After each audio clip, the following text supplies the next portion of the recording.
All right, without further ado, here's Heather. Hi. Wayne McNaughton is a Halifax poverty activist who lives on income assistance due to a disability, low vision. He has been activating for social justice throughout the almost 20 years he has spent here. He has been chair of Community Action on Homelessness and the Community Advocates Network. He represents Nova Scotia on the board of Canada Without Poverty and is an active volunteer with Metro Nonprofit Housing Association and the United Way. Since its formation last summer, Wayne has served on the Poverty Solutions Advisory Committee for the Poverty Solutions Strategy currently being developed by the United Way and the Halifax Regional Municipality. He believes in employing human rights in any solutions to poverty and stands for nothing about us without us. Today, Wayne will be speaking on basic income, a better way to support persons with disabilities. Thank you, Heather. Wayne, where are you going to come over here? Okay. Okay.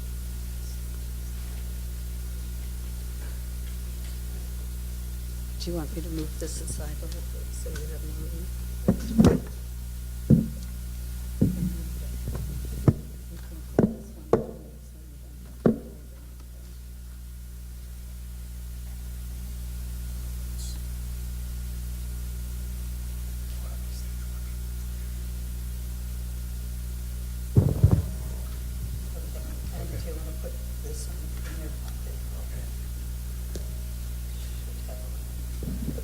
Okay.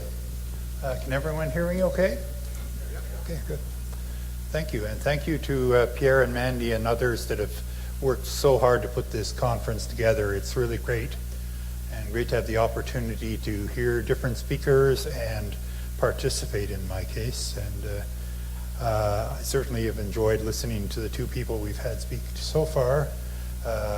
Both Guy and Robin have had interesting information to give us, and I really very much appreciate that. What I'll mostly be talking about is what effect a basic income might have on people who with disabilities living in poverty, especially those living in poverty, those who are, for the most part, dependent on income assistance right now for their support. There, of course, are a number of different ways that people with disabilities who aren't working or whatever can get various things. There's certainly the Canada Pension Disability Pension. There's veterans pensions. There's a bunch of private market pension plans or disability pension plans that exist. And all of those things, now all of those things exist for people in various particular circumstances. But if you don't fit in any of those circumstances and you're still you're disabled and living in poverty, what's left is income assistance with all of the baggage that goes with that. And what that means is living a life of, I'll be quite specific here. Basically, it's living a life of very, very, very much below the poverty line, at least 40 to 50% below the poverty line, and the most modest version of the poverty line. If we look at what was done in Ontario with the basic income pilots they've got there, a person who has a disability is able to get something like $1,800 a month under their pilot project. In Nova Scotia, there isn't anybody getting that kind of money on income assistance for anything. So we have a system here of income assistance that's unfortunately badly broken, and I would say broken beyond repair, and I'll get to that in a moment as to why I say that.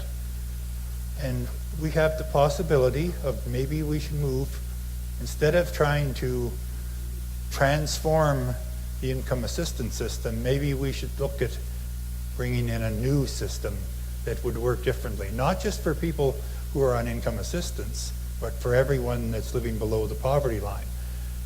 The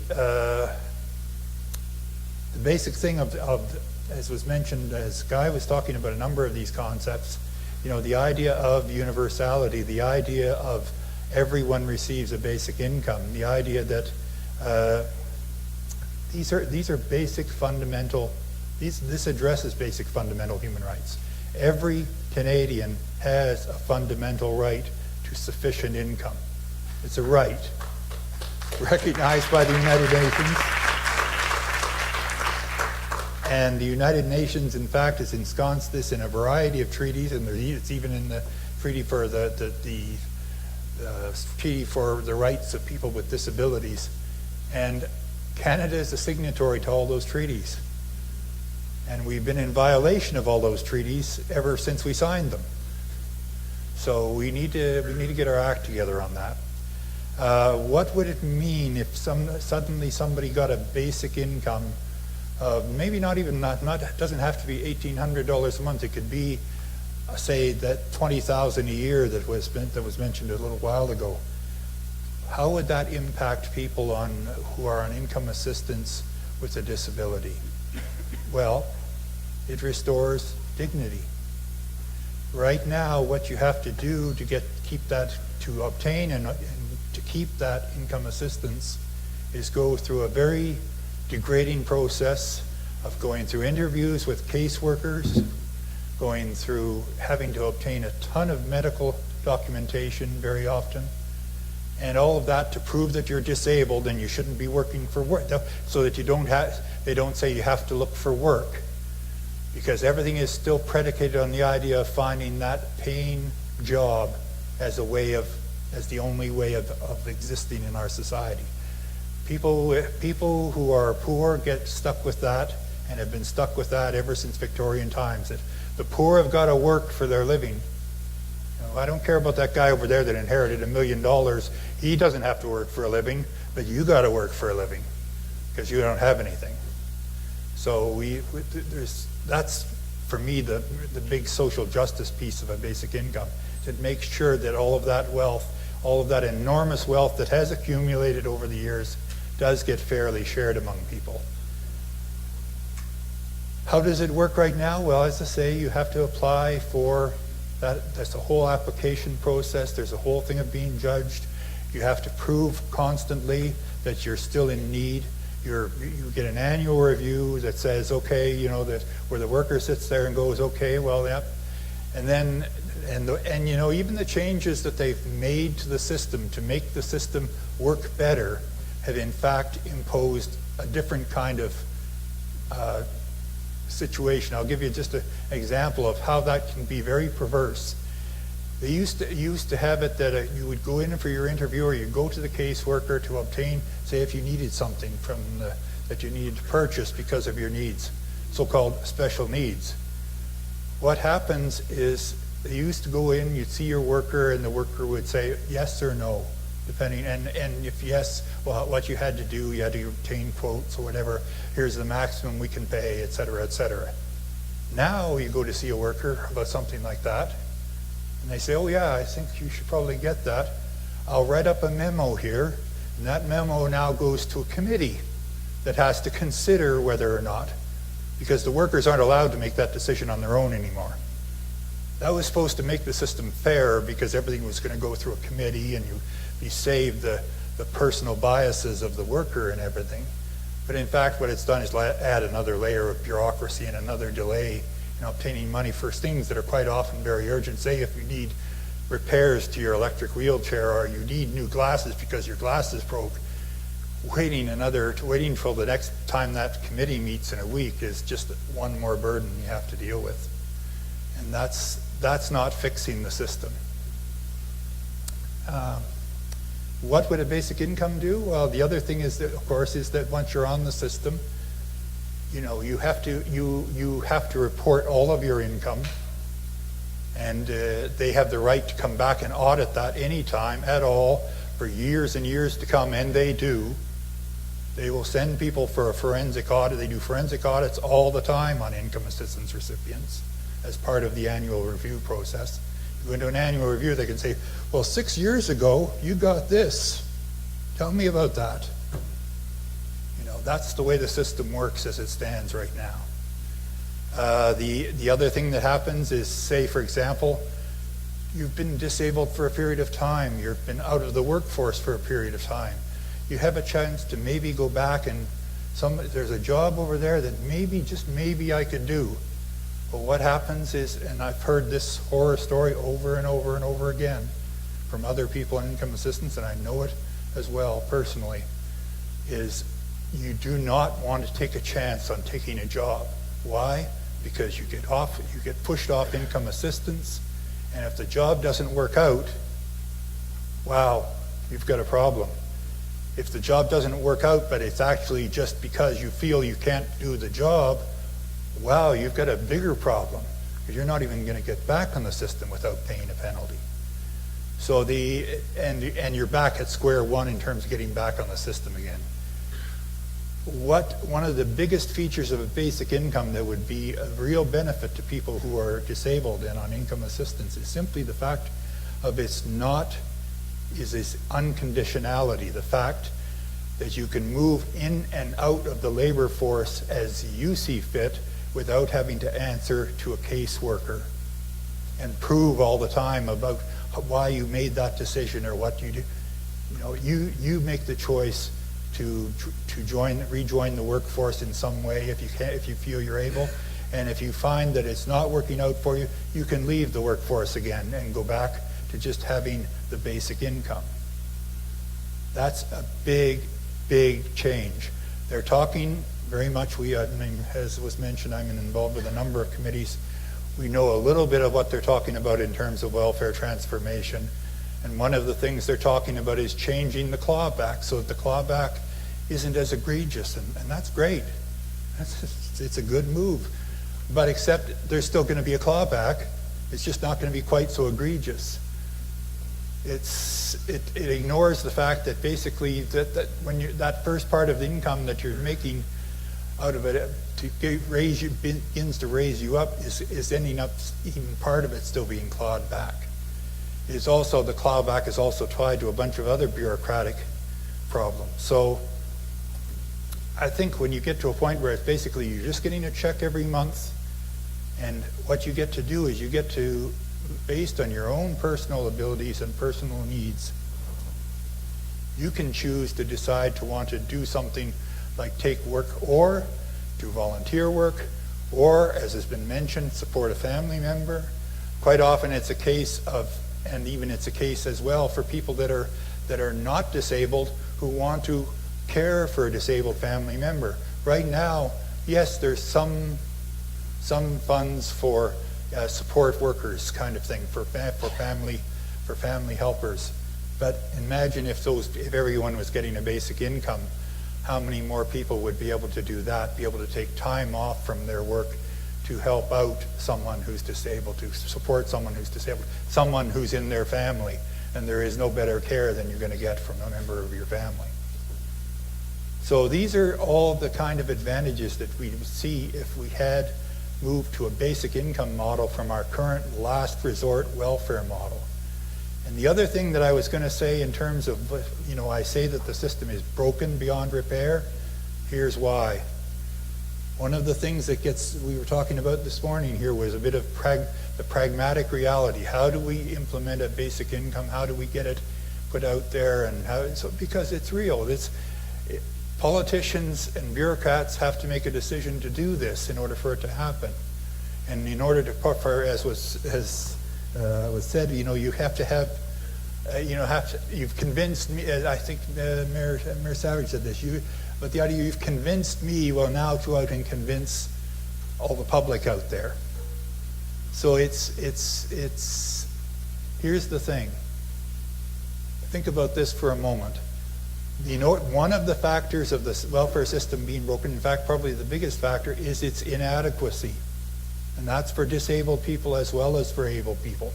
The system is woefully inadequate. It's, as I say, 40 to 50% below any measure of the poverty line, the amounts.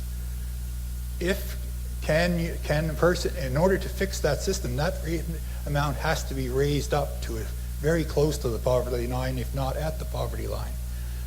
I defy anyone to do just that, like raise the welfare rates in Nova Scotia by $500 a month, because that's the kind of figure we're talking about, and then not do anything to help anybody else.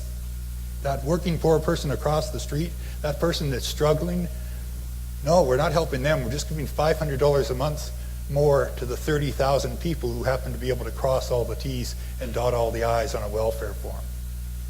That's not going to happen. It's not possible, politically speaking. What is possible is to turn around and say, okay, we're going to put a basic income in place so that everyone who has a low income gets a boost. Everyone that has a low income gets enough to meet their needs. You don't necessarily have to go all the way of having every person at every income level receive, but it can have a cutoff, and I would suggest the cutoff would be higher than what is current for the Canada Child Benefit, and maybe not as high as it is for old age security, somewhere in the middle. But the point is that with a basic income, you're giving people the option, everyone the option, whether they currently qualify for welfare or not. Everyone has the option to make the decisions that they need to make to suit their lives. And I think good experience has shown, and every study that's ever been done has shown, people will choose to do the right thing most of the time. People will choose to improve their situations, as was mentioned. People will choose to live a better life. On the flip side of the disability piece is that we haven't heard the term too much this morning, but I'm going to say it. Social determinants of health. Everyone in government is talking about social determinants of health. Well, guess what? The biggest social determinant of health is income. It's money. If people have enough money, they can look after their health much, much better. They'll eat better. They'll exercise better. They'll live better generally. That's the big social determinant of health. And then what happens? You save money on the healthcare system. One of the results that came out of the MinCom experience in Manitoba was a reduction in emergency room visits, an enormous reduction. It was something like 7 or 8%, which you extrapolate that across the country, it comes to billions of dollars. So you're saving money on healthcare. That's a downstream benefit. You're going to save money on a lot of other government services as well. And I'm not suggesting for a minute that money should come out of government spending. I'm suggesting it can be better spent on services that are not currently funded adequately. Things like mental health services, things like addiction services, things like better education, better access to education, lower tuitions, things like that. All of those things become possible from the money that you're saving out of these other things. And that's the key thing, that part of the thing for people with disabilities as well is it is important to maintain those other public services that we've all come to count on. We still need a fully funded public health care system. In fact, a better funded public health care system, which as I mentioned, includes things like mental health care, pharmacare, home care, dental and eye care. All of those things should be included in our healthcare system. We also still continue to have a need for other public services like affordable housing, more affordable housing. We need to have more access to affordable daycare. We need to have more access to other affordable services, not less. So those things need to be maintained, and they should not be impacted, and no one should ever say that that's an excuse to cut back on those services, because I don't think most Canadians would stand for a cut back in most of those services at this point. So I view that basic income is something that's much more doable politically than trying to fix a broken welfare system, and it's much fairer, and mostly it gives a lot more choice and opportunity to people to make decisions about their own lives and to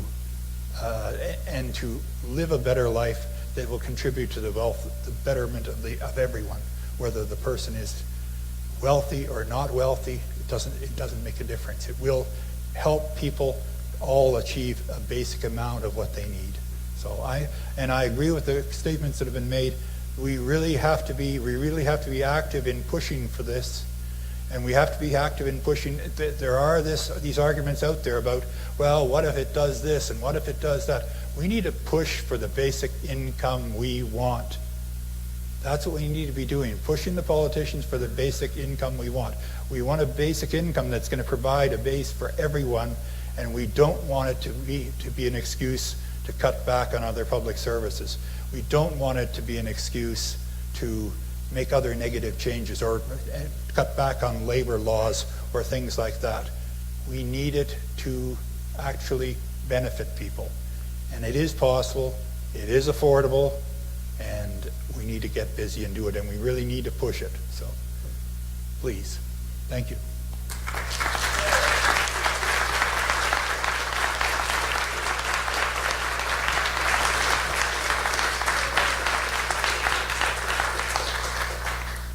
Wayne, I couldn't agree with you more.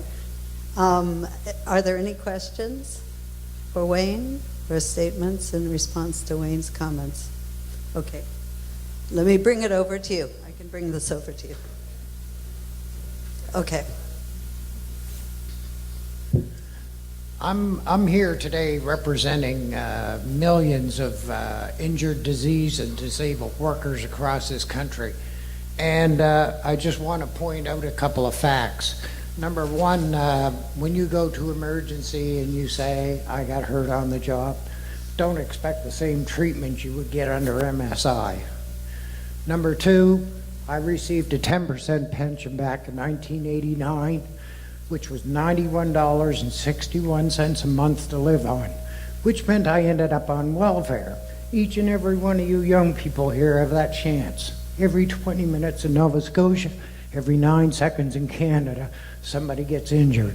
6,000 every year in Nova Scotia end up on disability, and I would guarantee with my 34 years of advocating across this country, 4,000 of those are living in poverty like myself.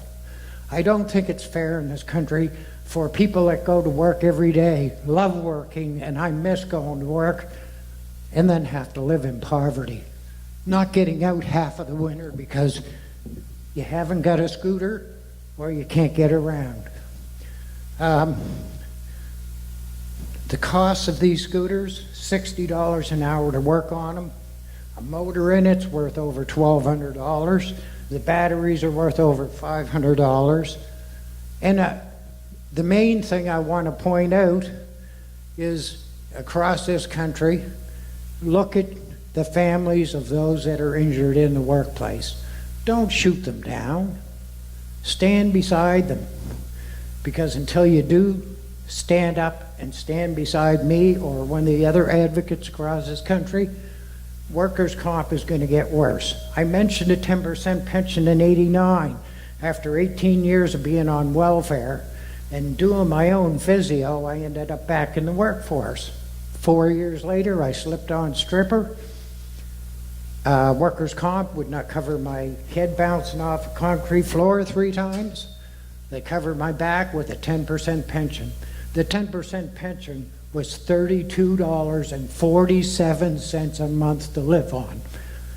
There's another welfare recipient. Anyway, because of my age, I ended up getting a top-up. The other thing I don't like that I've heard in my 34 years is politicians think it's okay for some of us to fall between the cracks. We've got to tell them time for change. Guaranteed income is what I've been promoting for a long time. I want to thank each and every one of you that put this together and our speakers today. And I'll gladly talk to anybody. Thank you for letting me have this moment.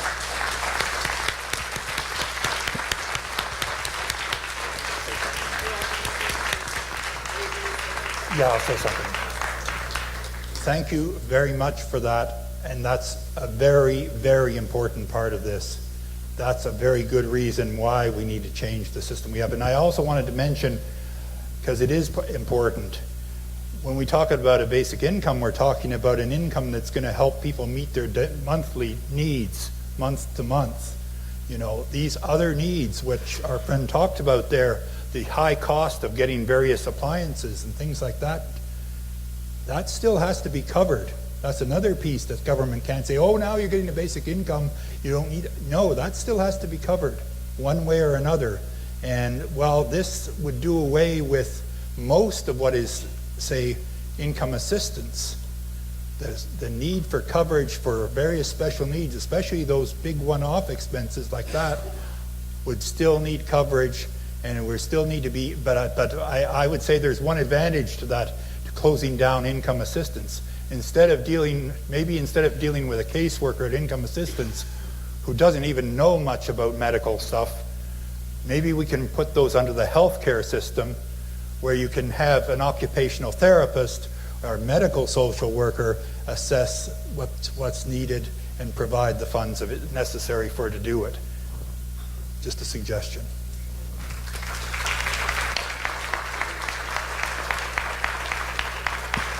All right. I think our time is up, but Wayne, I want to thank you so much.